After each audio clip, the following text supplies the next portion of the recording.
Ya, ya Bismillahirrahmanirrahim. Assalamualaikum warahmatullahi wabarakatuh. Alhamdulillahirrabbilalamin. Alhamdulillah binimatillah la hawla wa la quwata illa billah. Rabbi israh li sadri wa yassir li amri wahlul 'uqdatam min lisani yafqahu qawli. Allahumma shalli ala sayyidina Muhammad wa ala ali sayyidina Muhammad amma ba'du. Alhamdulillah para pemirsa berjumpa kembali di kajian hadis digital.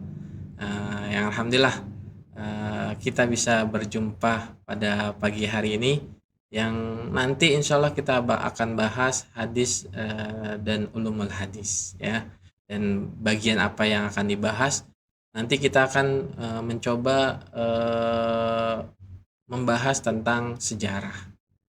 Nah, sejarah itu kalau kita bicara sejarah, sejarah umat manusia yang paling terlengkap sejarahnya siapa? Sejarahnya Rasulullah Shallallahu Alaihi Wasallam. Dari beliau lahir sampai wafatnya beliau ada tuh kisahnya. Dan ketika kita mengikuti kisahnya itu luar biasa. Kita akan mendapatkan pahala dari apa yang kita lakukan dan apa yang kita perbuat. Dan berbicara tentang sejarah, pusat kajian hadis pun punya sejarah kapan berdirinya dan sebagainya ya. Itu dulu almarhum Kiai Lutfi Fatullah Allahyarham, beliau membuat pusat kajian hadis tuh bukan tiba-tiba langsung kebuat, melainkan ada ceritanya, ada sejarahnya. Nah, nanti kita akan bahas tuh sejarah ilmu hadisnya. Wah, ini luar biasa. Tapi sebelum masuk ke sana, sejarah pusat kajian hadis gimana? Sejarah pusat kajian hadis dulu tuh almarhum Kiai Lutfi itu beliau ngajar di UIN Jakarta. Beliau kumpulkan tuh mahasiswa-mahasiswa jurusan hadis dan beliau satukan di UIN, jadi perpustakaan. Beliau kumpul, ternyata kelemahan mahasiswa adalah ketika sudah semester akhir mereka udah nggak tahu kemana tuh. Nah, akhirnya almarhum buatlah di rumahnya beliau ya, yaitu di Jalan Gatot Subroto, di Masjid Jami Baitul Mughni, di komplak itu beliau buat pusat kajian hadis. Itu sejarah singkatnya. Nanti kita akan bahas lagi sejarah lengkapnya pusat kajian hadis. Sebelumnya saya sapa dulu nih pemateri utama kita, itu dengan Ustadz Abdul Fatir. Assalamualaikum warahmatullahi wabarakatuh. Waalaikumsalam warahmatullahi wabarakatuh. Gimana Ustadz kabarnya? Alhamdulillah, sehat baik. Alhamdulillah. Hari ini kita akan ngebahas sejarah ilmu hadis nih Ustadz. Sejarah ilmu hadis beserta perkembangannya. Beserta perkembangannya. Jadi pemirsa jangan kemana-mana nih ya, karena ini pagi ini luar biasa nih, karena kita akan membahas sejarahnya. Dan mungkin untuk memberi singkat waktu, Set, kita mulai. Saya persilakan, Set. Bismillahirrahmanirrahim. Assalamualaikum warahmatullahi wabarakatuh. Waalaikumsalam. Alhamdulillah wassalatu wassalamu ala Rasulillah wa ala alihi wa sahbihi wa mawalah wa ba'du. Alhamdulillah teman-teman para pemirsa penonton pusat kajian hadis dimanapun berada, hari ini insyaallah kita membahas tentang seputar sejarah ilmu hadis beserta perkembangannya. Ya, kapan ilmu hadis itu mulai dibukukan, kemudian sejarahnya bagaimana sampai muncul yang namanya ilmu mustalahul hadis ini. Ya. Kalau hadis Rasulullah Shallallahu Alaihi Wasallam, kita tahu bahwasanya memang ketika Rasulullah Shallallahu Alaihi Wasallam diutus menjadi seorang rasul pada umurnya 40 tahun, setelah itu sudah banyak perkataan-perkataan beliau, perbuatan-perbuatan beliau, takrir atau keputusan beliau yang diriwayatkan oleh para sahabat, bahkan sifat khuluqinya beliau ya. Sifat khuluqi itu akhlaknya, perangainya. Kemudian juga sifat khilqi.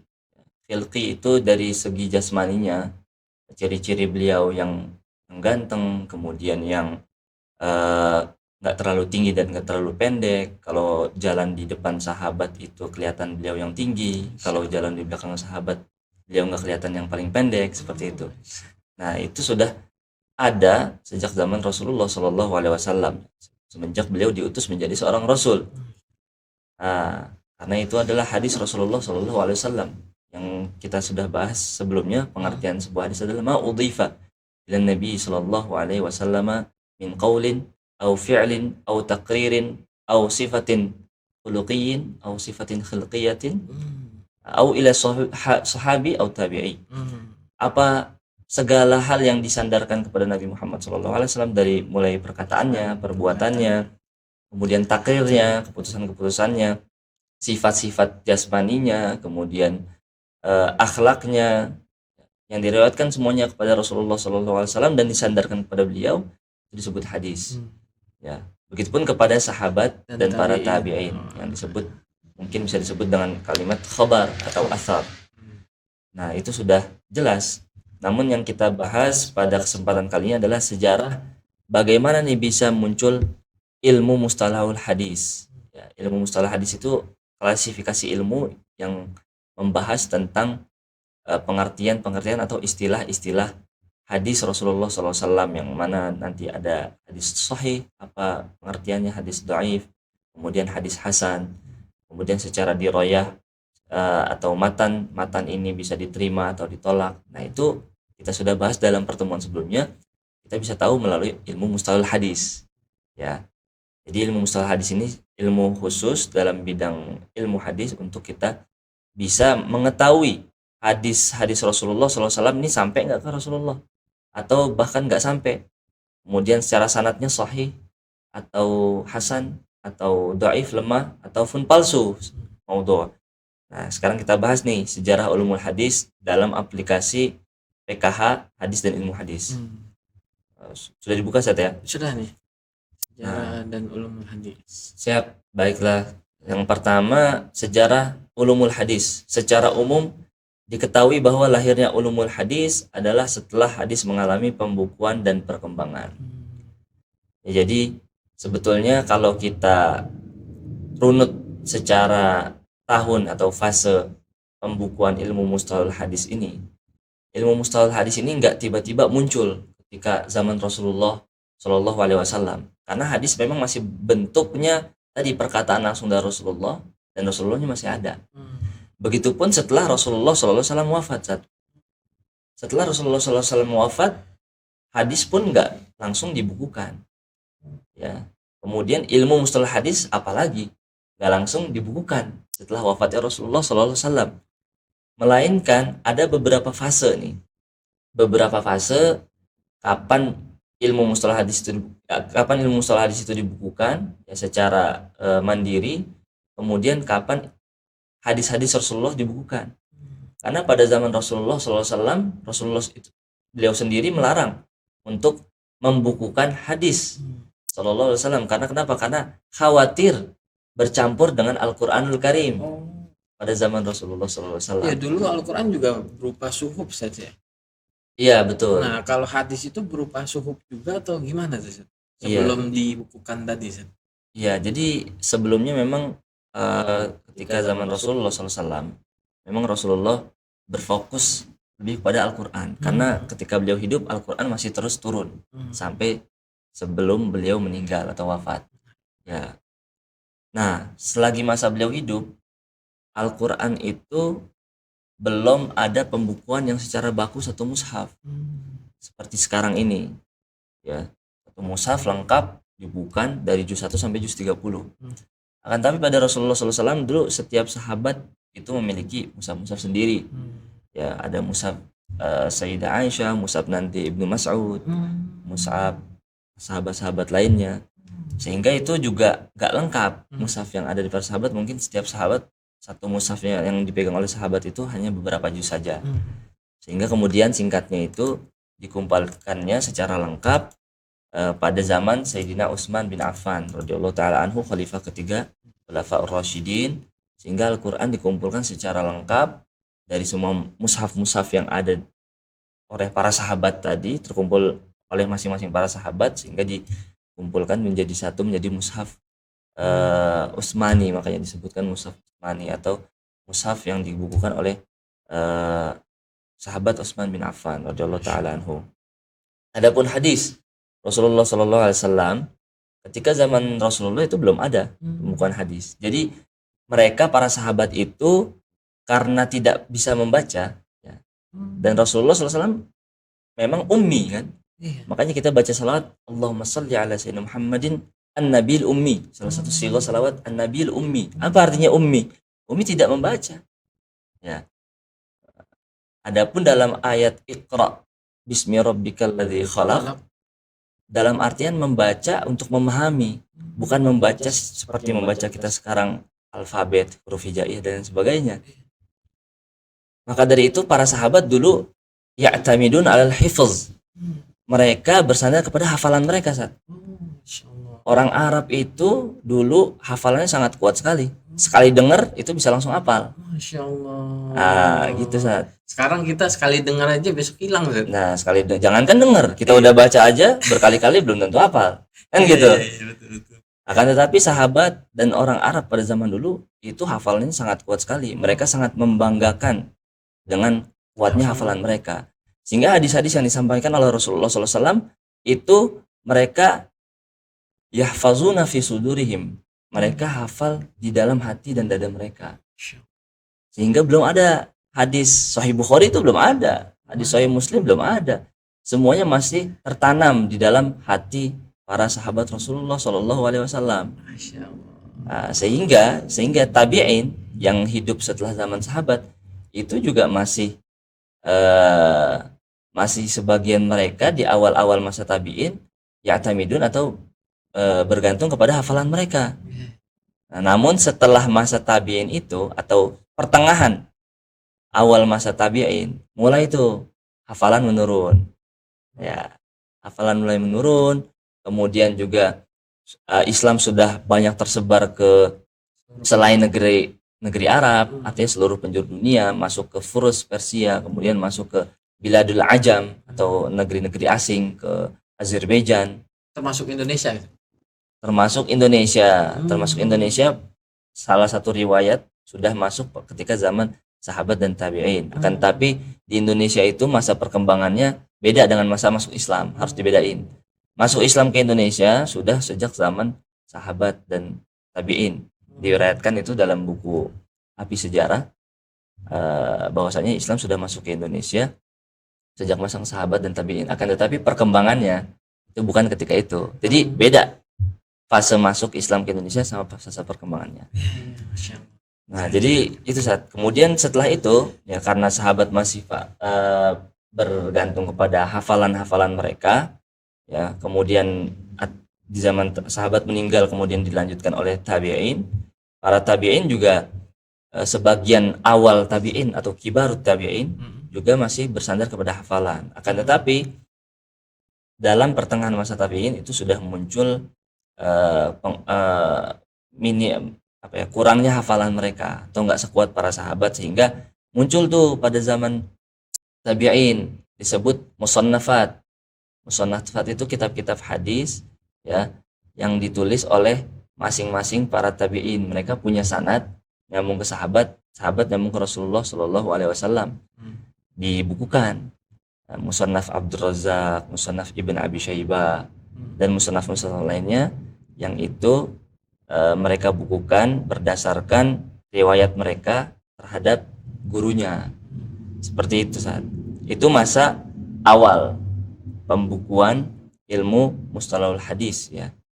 Akan tetapi nanti pada abad kedua Hijriah ada imam kita namanya Al-Imam Asy-Syafi'i. Antum kenal ya Imam Syafi'i? Kenal. Walaupun belum pernah ketemu sih. Nama aslinya siapa? Tahu antum? Nggak tahu, Ustaz. Gimana tuh nama asli? Imam Syafi'i nama aslinya Muhammad bin Idris Asy-Syafi'i. Lahirnya pada tahun 150 Hijriah. Wafat pada tahun 204 Hijriah. Jadi beliau itu lahir pada abad kedua, ya. Abad kedua Hijriah. Dan beliau tidak terhitung sebagai tabi'in atau tabi'in. Belum masuk tuh. Belum masuk. Karena ketika Imam Syafi'i lahir 150 Hijriah, Imam Abu Hanifah juga wafat di waktu yang sama, di tahun yang sama, 150 Hijriah.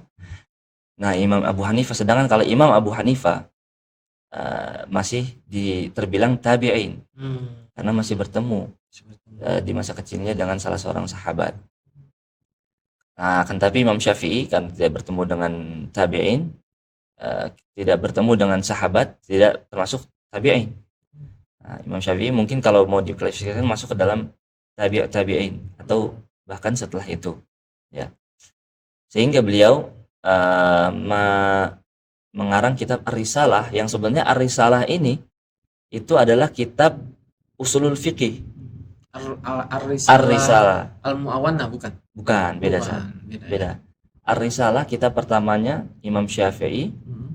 membahas tentang seputar ilmu usul fiqh, atau kitab pertama masterpiece dalam ilmu bidang usul fiqh. Oh.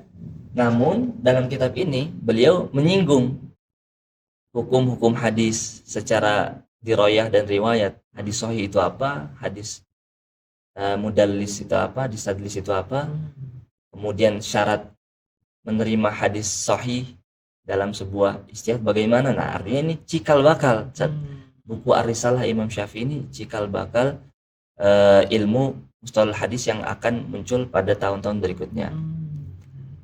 Kemudian ini kita baca ya, sedangkan ulumul hadis tersusun secara utuh dan terpisah dari kitab hadis itu sejak abad keempat Hijriah. Nah, pembukuan kitab ilmu ulumul hadis baru mulai terpisah dari ilmu hadis secara umum dan ilmu lainnya itu pada sejak awal abad keempat Hijriah. Sebelumnya ilmu itu melebur menjadi satu, seperti hadis, tafsir, sirah itu melebur jadi satu sebelumnya kan, melebur menjadi satu. Pengklasifikasian ilmu mustalah hadis atau ulumul hadis ini kapan? Nah, pada awal keempat Hijriah, nanti kita lihat. Tahu kemarin bisa dilihat pada pembahasan berikutnya. Nah, nih. Jadi saat ada ulama kita namanya Profesor Dr. Nuruddin Aiter. Beliau nih salah satu gurunya almarhum Lutfi nih ya, Zat. Beliau salah satu guru almarhum, ahli hadis Syria, lahirnya di Damaskus dan wafat juga di Damaskus. Masya Allah, beliau mengarang kitab namanya Manhajun Naqd fi Ulumil Hadis. Nah, kitab ini salah satu kitab yang menjadi matkul di kampus saya. Manhajun Naqd fi Ulumil Hadis. Dan banyak di kampus-kampus lainnya menggunakan kitab ini untuk mempelajari ilmu mustalah hadis. Nah, beliau membagi tahapan perkembangan tersebut dari permulaan sampai sekarang menjadi 7 tahapan, Sat, yang dalam kitabnya beliau ini. Nah, mungkin antum bisa tolong bacaan, Sat. Tahap pertama, tahap kelahiran ulumul hadis. Tahap kedua, tahap penyempurnaan.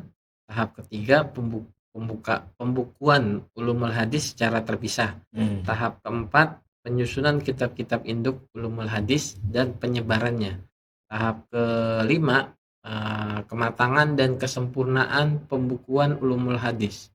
Tahap keenam, kebekuan dan kejumudan. Yang ketujuh, kebangkitan kedua. Ya. Nah, ini gimana maksudnya nih, San? Nah, iya nih, kita bahas satu-satu ya slide-nya. Siap. Jadi beliau membagi 7 tahapan perkembangan tersebut atau perkembangan ilmu hadis. Yang pertama, tahap kelahiran ulumul hadis.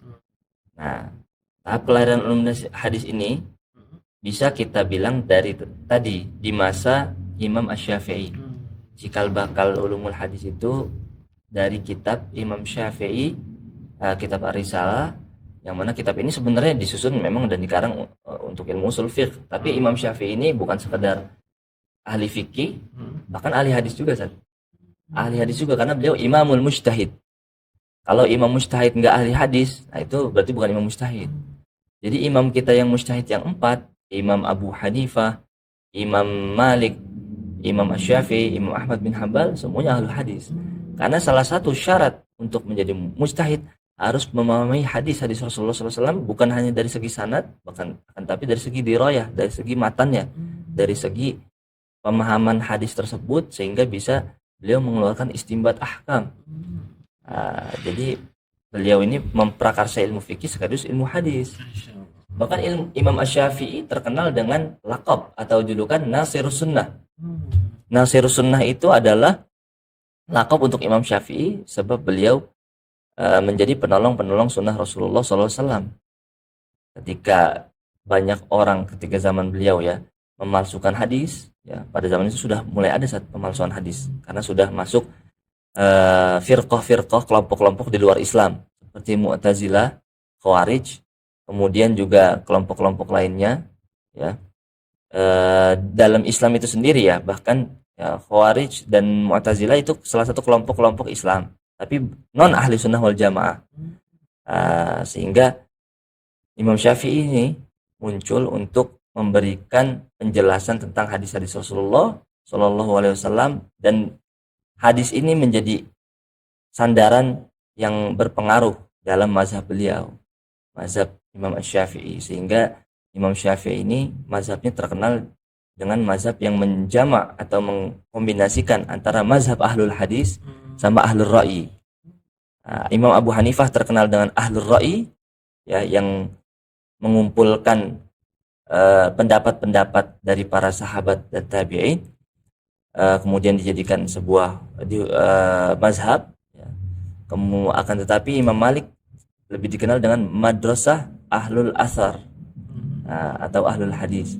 Nah, sehingga datang Imam Syafi'i mengkombinasikan antara mazhab Imam Abu Hanifah dan mazhab Imam Malik menjadi mazhab Asy-Syafi'i radhiyallahu taala anhu. Nah, di mana tadi kitab Ar-Risalah menjadi cikal bakal muncul ilmu mustalahul hadis pada tahap kelahiran ulumul hadis. Terus kita lanjut yang tahap pembukuan dulu yang tahap penyempurnaan. Penyempurnaan yang kedua. Yang kedua tahap penyempurnaan ulumul hadis. Nah, pada tahap penyempurnaan ulumul hadis ini ya, jadi nanti muncul setelah zaman Al-Imam Syafi'i para tabi'in, kemudian juga para ulama seperti Al-Imam Bukhari, Al-Imam Muslim, kemudian Al-Imam Nasa'i, Abu Daud, Tirmizi, Hakim An-Naisaburi dan lain sebagainya. Itu muncul di akhir abad kedua dan awal abad ketiga. Nah, itu masa penyempurnaan ilmu mustalahul hadis. Tapi belum dibukukan ya, Sati? Masih penyempurnaan. Betul, secara ilmu mustalahul hadis belum dibukukan pada saat itu.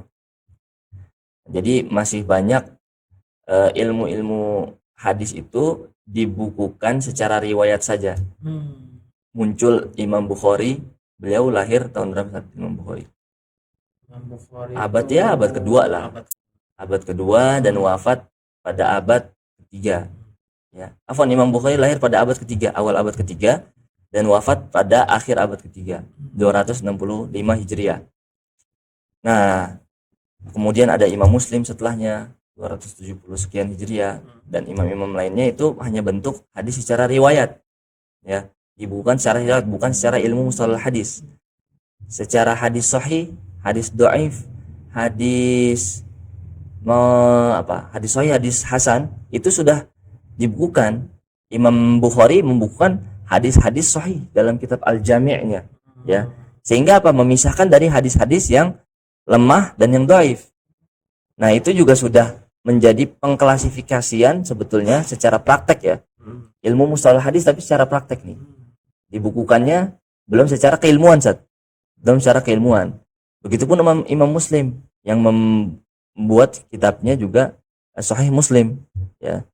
Mengklasifikasikan hadisnya secara hadis sahih saja, nggak dimasukkan hadis dhaif, hadis hasan misalkan. Nah, Imam Tirmizi memasukkan hadis sahih dan hadis hasan. Seperti itu. Dan di tahap penyempurnaan ini memang sudah mulai ditulis ya sama Imam Bukhari. Karena kan memang saya dengar ceritanya gitu. Imam Bukhari kan memang hafalannya luar biasa kan gitu. Sampai beliau terus menghafal, akhirnya beliau dapat saran untuk dibukukan gitu. Nah, ini di tahap penyempurnaan ini gitu. Iya, di tahap penyempurnaan, tapi ini kita bicara secara ilmu mustalah hadis. Tapi kalau Imam Bukhari tahap penyempurnaan atau penulisan kitab Sahih Bukhari itu kemasuk dalam kitab riwayat, enggak dalam ilmu mustalah hadis. Namun ketika kita lihat buku Sahih Bukhari itu ya, itu sudah tergambarkan bahwasanya kitab-kitab yang dikumpulkan Imam Bukhari ini memang kitab-kitab yang hadis-hadis yang sahih-sahih saja gitu kan.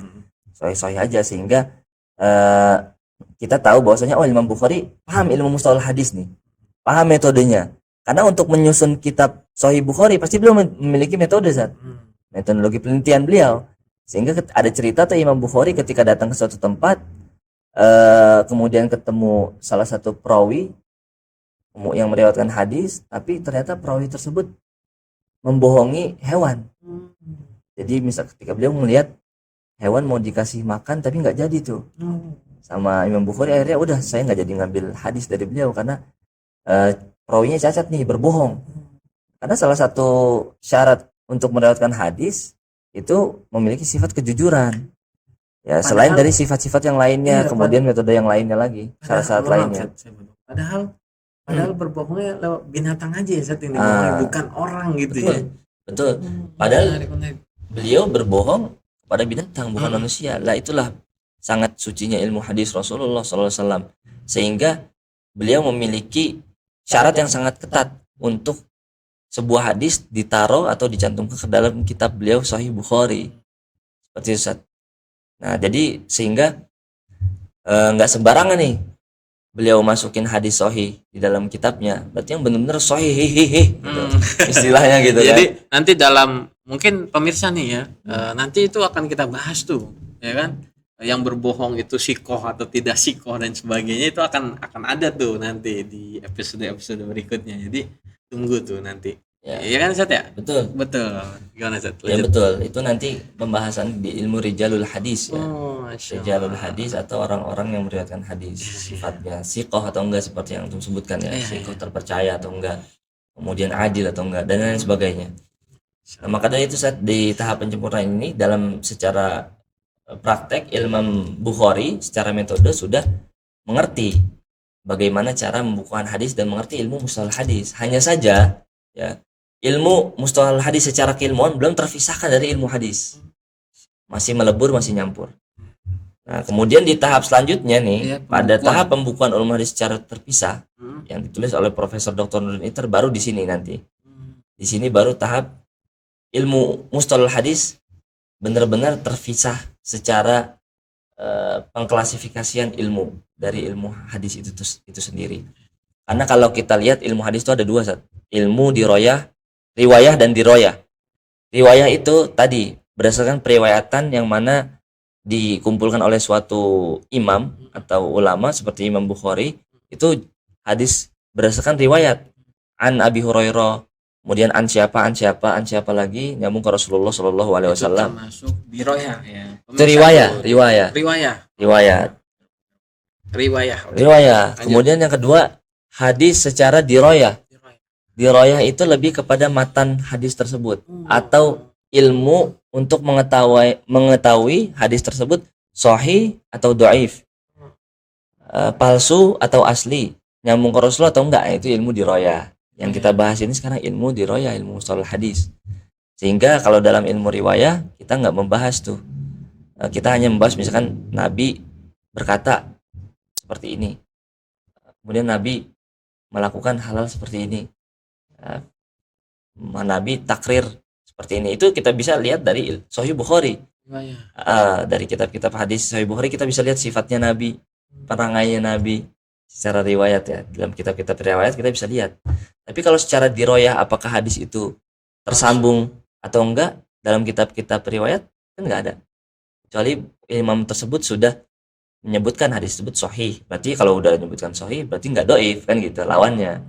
Tapi secara apakah hadis ini bisa diamalkan, apakah hadis ini secara detail matannya sahih atau dhaif, itu kita bisa masuk melalui ilmu mustalah hadis. Seperti itu satu untuk jadi nanti dilihat matannya gitu, dilihat isinya gitu, dilihat isinya kalau secara diroyah. Ya. Adapun kalau Sahih Bukhari, Sahih Muslim itu sudah nggak perlu diragukan lagi ya. Kalau bagi kita ulama, kalau bagi kita umat Islam, Sahih Bukhari dan Sahih Muslim itu sudah menjadi ijma para ulama bahwasanya kitab dua ini, Sahih Bukhari, Sahih Muslim, adalah kitab tersahih setelah Al-Qur'anul Karim. Artinya nggak ada khilaf di antara para ulama yang mengatakan hadis Sahih Bukhari itu nggak bisa diambil ataupun hadis Sahih Muslim nggak bisa diambil hadisnya, itu nggak ada khilaf. Yang menentang hanya orientalis ya. Oh. Itu nanti ada pembahasan sendiri tuh, orientalis bagaimana berusaha untuk memalsukan hadis atau meragukan otentitas hadis Rasulullah Shallallahu Alaihi Wasallam, sehingga mereka mengatakan hadis Sahih Bukhari itu kita nggak bisa ambil. Hadis Sahih Bukhari itu hadis belum tentu nyambung ke Rasulullah Shallallahu Alaihi Wasallam. Padahal ulama sepanjang zaman, sepanjang tahun nggak ada yang menentang itu semua. Siap. Secara riwayat saya. Lanjut Sat, tahap 4 nih Sat. Lanjut Zat ya. Ya. Tahap 4 berarti Penyusunan kitab-kitab. penyusuan kitab-kitab untuk ulumul hadis dan penyebarannya. Oke. Nah, ini mungkin untuk mempersingkat kita coba ke sampingnya Zat. Jadi sebetulnya pembagiannya itu Sudah dibagi ya Sat ya. Ada periode klasik, periode betul. pertengahan, dan periode modern. Nah, Nah, periode klasik ini gimana Sat maksudnya? untuk Sat? mempermudah seperti ini Zat. Jadi dibagi menjadi 3. Ada periode klasik, pertengahan, dan modern. Coba kita geser lagi ke samping. Geser nih samping Sat. Ini klasik nih Sat. Nah, tuh. Periode klasik bisa tolong dibaca Sat?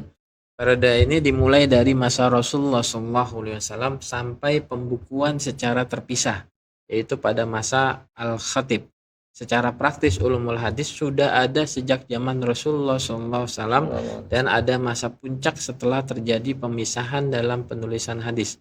Awalnya penulisan ulumul hadis tidak terbukukan, hanya diriwayatkan secara lisan, tetapi pada perkembangannya penulisan ulumul hadis menjadi terbukukan sesuai dengan materi ulumul hadis itu sendiri. Itu gimana Ustaz? Nah, betul ya. Tadi udah kita singgung nih sebenarnya, udah kita bahas tuh. Tadi antum membaca bahwasanya ilmu mustalah hadis atau ulumul hadis itu sudah diprakarsai oleh Imam Syafi'i itu sendiri pada periode klasik. Ya, sebagai cikal bakal ilmu mustalah hadis. Kemudian dilanjutkan oleh Imam Ar-Romah Hurmuzi, salah satu imam hadis, wafat tahun 360 Hijriah. Beliau menciptakan juga kitab. Nama kitabnya Al-Muhaddis Al-Fasil Baina Ar-Rawi wal Wa'i. Sehingga pada zaman Romah Hurmuzi ini, nah barulah beliau bisa disebut pelopor dalam ulumul hadis. Maka tadi kita lihat sejarah perkembangan atau pembukuan ilmu mustalah hadis pada awal abad keempat Hijriah.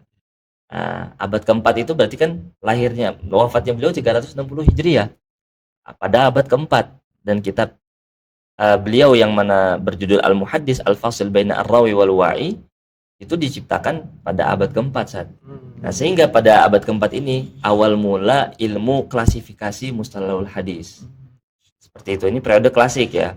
Periode pertengahan gimana ya? Nah, selanjutnya singkatnya setelah itu ada yang disebut periode pertengahan. Tadi Ar-Romah Hurmuzi itu mengarang kitab yang sudah kita sebutkan tadi ya. Al-Muhaddis Al-Fasil Baina Ar-Rawi wal Wa'i. Al-Qadi Ar-Romah Hurmuzi, wafat tahun 360 Hijriah. Kemudian setelah itu sebetulnya ada lagi di zaman yang masih sama, abad keempat bahkan awal kelima Hijriah, karya Al-Hakim An-Naisaburi.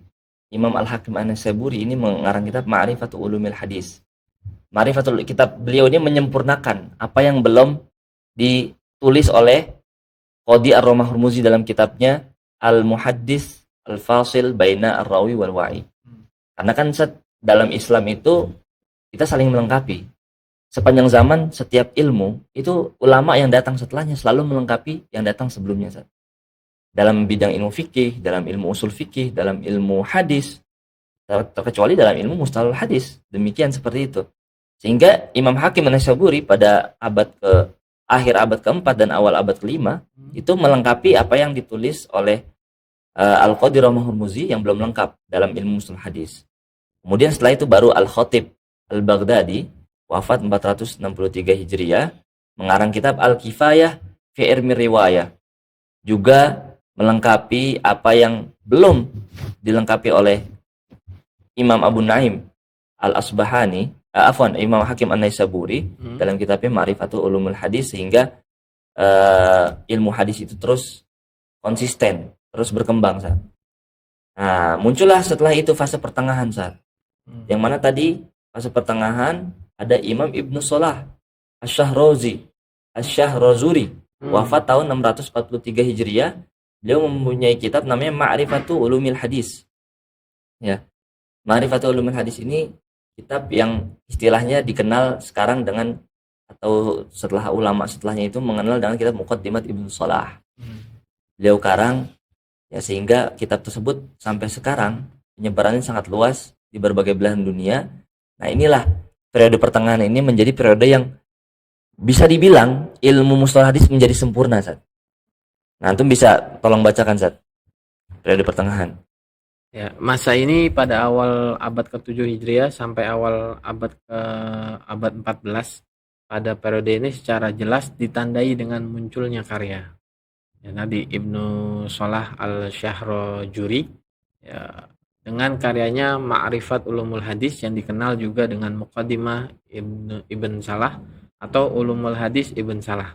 Selain itu, masa ini juga sebagai awal kesempurnaan penyusunan hadis karena dianggap telah tersusun seluruh cabang ilmunya secara sistematis, sekaligus menjadi acuan dalam penulisan ulumul hadis pada masa berikutnya. Nah, pada abad ke-9 muncul karya yang juga dianggap sebagai karya yang lebih sistematis dan sebagai penyempurna karya sebelumnya, yaitu kitab Nuqbat al-Fikr fi Mustalah Ahli al-Athar, karya Ibn Hajar Asqalani. Iya, Al-Asqalani. Setelah Ibn Hajar, ulumul hadis terus mengalami perkembangan dan para penulisnya mempunyai dua pilihan kitab induk, yaitu kitab Ibn Salah atau kitab Ibn Hajar. Seperti itu, Sat. Jadi ilmu mustalah hadis ini baru dibilang sempurna itu pada masa abad ke-7 Hijriah. Tepatnya ketika Imam Ibnu Salah Asy-Syahrozuri mengarang kitabnya Ma'rifatul Ulumil Hadis. Di sinilah bisa dibilang bahwasanya ilmu ulumul hadis sudah terbukukan secara sempurna. Ya, secara sempurna, sehingga kitab Muqaddimat Ibnu Salah ini menjadi kitab bisa dibilang masterpiece dalam ilmu mustalah hadis untuk zaman setelahnya. Nah, tadi juga dibilang kan, selain itu masa ini juga sebagai awal kesempurnaan penyusunan hadis karena dianggap telah tersusun secara cabang ilmunya secara sistematis. Berarti sebelumnya sudah tersusun sebetulnya, tapi belum secara sistematis. Metode penyusunannya itu masih metode lama lah istilahnya. Seiring berkembangnya zaman, Imam Ibnu Salah datang menyusun secara sistematis per bab, yang mana dari situ menjadi acuan untuk imam setelahnya, yaitu pada abad ke-9 ada Imam Ibnu Hajar Al-Asqalani, salah satu Al-Hafiz Al-Mutqin. Al-Hafiz itu, kalau kita sebut Al-Hafiz itu hafalnya lebih dari 300.000 hadis. 300.000 hadis Al-Hafiz. Nah, itu Ibnu Hajar Al-Asqalani salah satu pengarang syarah kitab Sahih Bukhari. Apa nama kitabnya? Fathul Bari. Fathul Bahri. Syarah Sahih Bukhari. Kalau Fathul Qarib siapa, Ustaz? Kalau Fathul Qarib itu fikih. Fikih ya. Fikih Imam Al-Ghazi, Ibnu Qasim Al-Ghazi. Itu dalam bidang fikih. Kita ini Imam Ibnu Hajar Al-Asqalani, imam terkenal, Fathul Bahri, punya kitab Fathul Bari yang menjelaskan Sahih Bukhari. Jadi kita nih kalau baca Sahih Bukhari, baca langsung hadisnya, setelah terlek ada kalimat-kalimat yang nggak kita pahami kan, karena hadis itu mujizat, karena kalam Rasulullah yang mana wahyu, sehingga manusia itu mungkin bisa jadi salah dalam memahami hadis tersebut, sehingga kita butuh apa, referensi syarah yang disebut syarah. Nah, syarah Sahih Bukhari salah satu yang terkenal adalah syarah kitab Fathul Bari, syarah Ibnu Hajar syarah kitab Fathul Bari yang dikarang oleh Ibnu Hajar Al-Asqalani. Lahir pada tahun 773 Hijriah, wafat di Mesir pada tahun 852 Hijriah. Punya kitab namanya Nukhbatul Fikr fi Mustalah Ahli al-Athar. Jadi kitab Nukhbatul Fikr ini dalam ilmu mustalah hadis juga, dan ini kitab terkenal juga di kalangan para ahli ilmu, para pecinta ilmu hadis, sehingga kitab ini sangat sistematis dikarang oleh beliau dan disyarah oleh beliau. Jadi Ibnu Hajar ini mengarang matan Nukhbatul Fikr namanya, kemudian beliau jelaskan lagi. Nah, ini sunnah para ulama, mengarang matannya kemudian membuat syarahnya, penjelasan terhadap ilmu itu sendiri. Nah, beliau yang mengarang syarahnya, matannya kitab Nukhbatul Fikr ini, kemudian beliau karang lagi penjelasan atas matan yang beliau bikin ini, namanya Nuzhatun Nazar fi Syarah Nukhbatul Fikar. Ini Ustaz, menarik Ustaz. Ada dua kitab ya. Kalau kita baca di sini ya. Ma'rifatul Ulumul Hadis karya Ibnu Salah kan gitu ya. Ini terus ada muncul lagi gitu kan kitab Nukhbatul Fikar karyanya Ibnu Hajar gitu kan. Ini kan sama-sama membahas mustalah hadis gitu Betul. ya. Nah ini Ibn Hajar ini apakah penyempurna dari kitab yang dikarang oleh Ibn Salah atau gimana tuh Ustaz? Iya. Jadi memang ulama itu kan ketika mengarang suatu kitab, tujuan beliau untuk dibaca para pembaca pada zamannya, Ustaz. Makanya kalau antum perhatikan, kalau kita baca kitab-kitab dulu klasik, itu bahasanya beda sama karangan kitab ulama sekarang. Antum baca kitab Nukhbatul Fikar ini, antum bedakan dengan Muqaddimah Ibnu Salah, padahal sama-sama ilmu mustalah hadis nih. Tapi secara bahasa beda pendekatannya. Walaupun Nukhbatul Fikar juga merujuk ke kitab Muqaddimah Ibnu Salah untuk menulis kitab ilmu mustalah hadis. Tapi cara penyampaiannya itu beda, Sat. Beda zaman, beda penyampaian. Nah, sehingga ya mungkin kitab Nukhbatul Fikr untuk zaman kita sekarang lebih dekat dan lebih bisa kita pahami ketimbang ketika kita membaca kitab Ma'rifatul Ulumul Hadis karya Ibnu Salah Asy-Syahruzuri. Artinya ketika kita mau membaca kitab ulama-ulama klasik dan sebelumnya, kita harus memahami dulu tuh ulama tersebut nulis pada zaman itu, dan pasti untuknya ulama zaman itu intinya, utamanya. Namun yang namanya ilmu itu mutasalsil itu saling berkesinambungan, sehingga kita ketika membaca kitab yang kontemporer sekalipun, nanti ada masa kontemporer ya, itu kita harus melihat referensi induknya, referensi awalnya dari kitab tersebut. Dari situlah kita bisa bedakan, oh gaya bahasanya ini beda. Kemudian ada ya hal-hal yang dilengkapi oleh penulis ini, oleh Imam Ibnu Hajar Al-Asqalani dalam kitab Mustalah Hadis ini yang belum ditulis oleh Ibnu Salah. Hanya sedikit perbedaannya, kan melengkapinya sedikit, tapi dari segi gaya bahasa itu sangat berbeda sekali, Sat. Ya. Nah ini Sat, kita udah waktu di penghujung acara nih Sat. Tapi masih ada satu pembahasan nih Sat, yaitu periode modern Sat.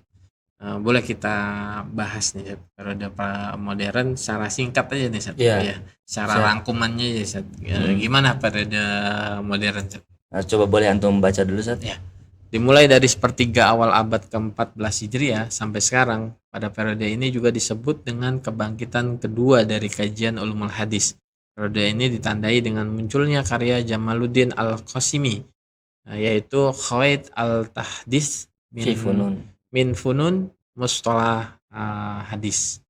Nah, pada masa ini kajian ulumul hadis tidak lagi mempersoalkan kajian atau materi ulumul hadis itu sendiri, tapi lebih terfokus pada cara penyusunan kitab ulumul hadis. Gimana tuh? Ya, jadi pada masa ini ya, abad modern atau periode modern, pada abad ke-14, awal abad 14 Hijriah, itu muncul kitab Qawaid At-Tahdits min Fununil Mustalahul Hadis yang disusun oleh Jamaluddin Al-Qasimi. Jadi pada periode ini yang sebelumnya mungkin penyusunan kitab ilmu Mustalahul Hadis itu terfokus kepada bagaimana cara penyusunannya, urutannya, yang baiknya gimana sih? Apakah kita susun seperti periode klasik yang mana nggak sistematis? Dia kalau nyusun kitab periode klasik itu langsung nasr aja, Sat. Nasr itu per paragraf aja, nggak disusun per bab A, per bab B, per bab C. Nah, sehingga Ibnu Salah akhirnya melengkapi atau membuat dengan gaya baru penyusunannya per bab A, bab B, bab C, dan lain sebagainya, gitu kan? Nggak berbentuk nasr.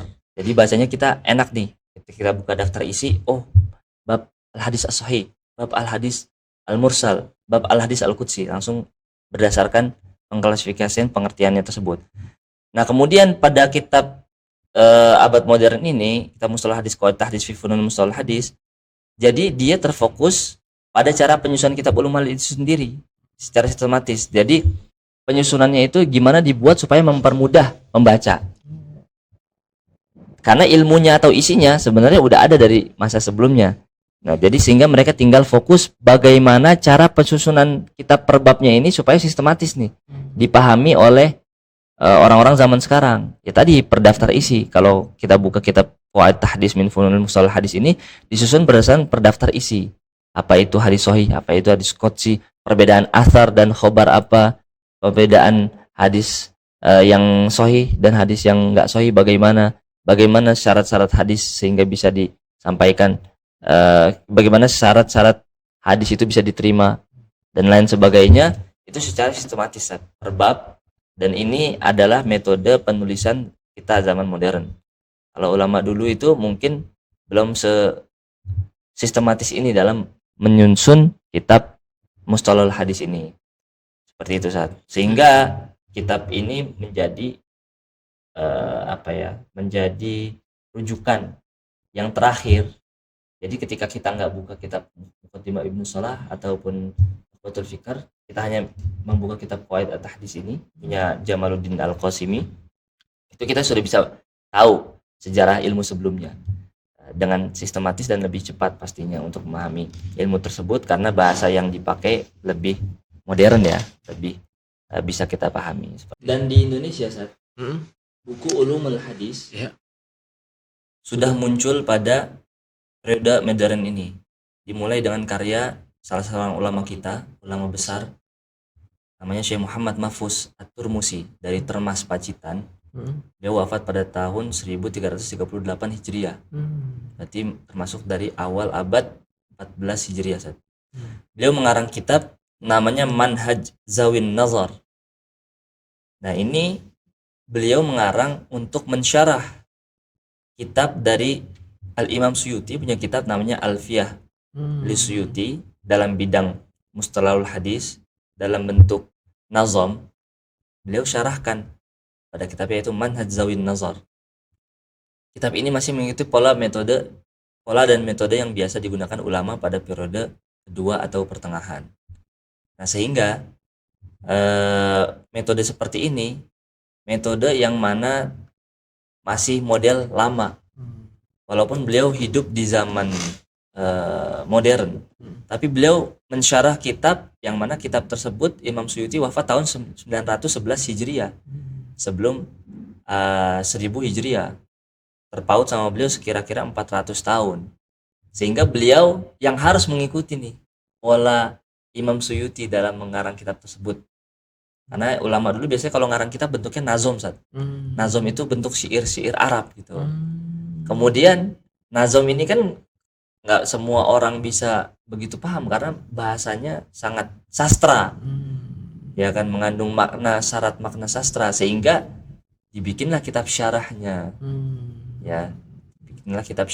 sehingga Imam Syekh Mahfuz At-Turmusi yang dari Termas ini, beliau membuat kitab Manhaj Zawin Nazar untuk memperjelas atau mensyarah kitab Alfiyah dari Imam As-Suyuti. Alfiyah itu banyak, Alfiyah dalam ilmu hadis ada Alfiyah Imam Suyuti, Alfiyah Al-Iraqi, Al-Hafiz Zainuddin Al-Iraqi. Ada kalau Alfiyah antum pernah dengar dalam bidang nahwu, itu Alfiyah Imam Ibnu Malik yang biasa di pesantren. Nah, ini ada Alfiyah dalam ilmu hadis karangan Imam As-Suyuti yang disyarah oleh ulama kita. Berarti ulama kita ini sangat luar biasa. Ulama kita ini Syekh Mahfuz Termas sangat luar biasa karena bisa mensyarah kitab orang Arab, sedangkan beliau orang Indonesia ya. Tapi beliau belajar memang di Mekah Al-Mukarramah. Dan ulama yang luar biasa juga yang membuat aplikasi digital ini termasuk yaitu Allahyarham Dr. Ahmad Kiai Lutfi Fatullah, Dr. Kiai Ahmad Lutfi Fatullah. Para pemirsa sekalian, inilah yang membuat aplikasi hadis dan ulumul hadis dan termasuk periode modern juga kan. Betul, nanti di pembahasan selanjutnya kita akan bahas tuh ulama-ulama hadis, termasuk ulama-ulama hadis Indonesia. Salah satunya nanti kita sebutkan ada Syekh Mahfuz At-Turmusi dan lain sebagainya. Nanti ada juga ulama kita penggagas aplikasi ini, Dr. Kiai Haji Ahmad Lutfi Fatullah. Ini menarik pemirsa. Alhamdulillah, karena kita udah di penghujung acara nih, kita tutup ya. Karena ya tadi, alhamdulillah ternyata almarhum Kiai Lutfi adalah pembaru periode modern ya. Jadi antum-antum semua nih, para pemirsa di rumah nih, ya, udah tinggal buka aja nih hadis dan ulumul hadis. Kalau belum punya aplikasinya, bisa nanti datang di kantor kami di pusat kajian hadis. Ya, nanti mau berbincang di sana, mau minta kopi aplikasinya boleh, silakan. Ya, karena memang ini aplikasinya wakaf. Almarhum Kiai Lutfi ini kata beliau tuh iri sama Imam Syafi'i, beliau iri sama imam-imam yang lain karena beliau-beliau sudah meninggal tapi pahalanya terus mengalir. Nah, beliau ingin pahala beliau juga mengalir. Nah, para pemirsa sekalian bisa nih kalau nggak punya aplikasi desktopnya, aplikasi laptop, boleh nanti minta di kantor kami di pusat kajian hadis atau bisa nanti hubungi di web kami ya di pkh.org.id. Nah, itu nanti boleh dah ada kontak person di sana. Silakan WA, antum mau aplikasinya nanti kami coba kirimkan gitu ya. Iya, iya. Dan ini menarik ya. Jadi kalau kita mengkaji hadis dan ulumul hadis sekarang udah nggak usah tadi kata Ustadz Fatir, nggak usah kitab-kitab nih terlalu banyak nih gitu. Karena udah dikarang sama almarhum Kiai Lutfi, ini bentuknya hadis dan ulumul hadis. Antum tinggal pilih nih hadis dan ulumul hadis, ragam hadis di Indonesia, mau tinggal klik aja. Jadi luar biasa. Allah yarham Dr. Kaji Ahmad Fatullah. Semoga ini jadi amal jariahnya beliau, jadi wasilah untuk beliau masuk surganya Allah Subhanahu wa taala. Mungkin kita baca Fatihah saat kita niatkan untuk almarhum Dr. Ahmad Fatullah. Semoga beliau kuburnya dijadikan rodah minarajil jannah, diampuni segala dosanya, diterima segala amalnya. Dengan niat tersebut Al-Fatihah.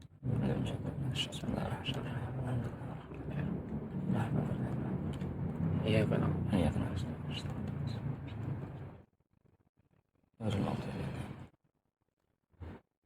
Alhamdulillahirrahmanirrahim. Amin amin ya rabbal alamin. Sekian pembahasan kita di pagi hari ini. Insyaallah kita akan lanjut lagi di minggu depan ya, tetap di kajian hadis digital. Bagi yang mau bertanya-tanya tentang materi ini boleh komen aja ya, nanti insyaallah coba saya akan baca, saya akan bawakan langsung ditanyakan ke Ustadz Fatir ya. Jadi boleh silakan komen.